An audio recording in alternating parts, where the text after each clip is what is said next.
В администрации города состоялись публичные слушания по проекту бюджета городского округа город Сибай на 2018 год и плановый период 2019-2020 годов под председательством депутата Совета городского округа Гайсы Хасанова. В мероприятии приняли участие депутаты, представители общественной палаты, руководители организаций и учреждений города. Подобные слушания проводятся в целях реализации принципов прозрачности бюджетного процесса и обеспечения открытости для общества и средств массовой информации.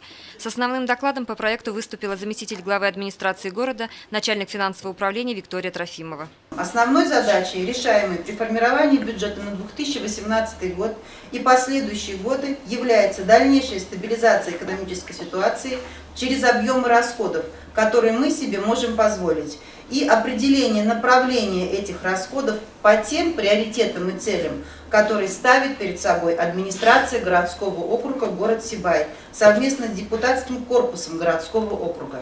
Определение параметров бюджета городского округа на 2018 год и плановый период 2019-2020 годов осуществлялось исходя из ожидаемого исполнения бюджета на 2017 год и прогнозируемых тенденций в развитии экономики. Доходы бюджета городского округа в обновленном трехлетнем бюджете предусмотрены в следующем объеме. 2018 год 1 миллиард 13 миллионов 247 тысяч рублей. 2019 год 1 миллиард 10 миллионов 793 тысячи рублей. 2020 год 1 миллиард 11 миллионов 5 тысяч рублей.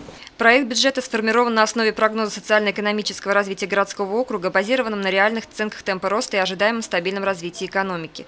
При его составлении учитывались также основные экономические показатели и основные направления налоговой и бюджетной политики на планируемый период. Принятие бюджета запланировано на очередном заседании Совета городского округа. Ирина Оренбургина, Радмир Исенгулов, Любовь Карпова, телекомпания СТВ.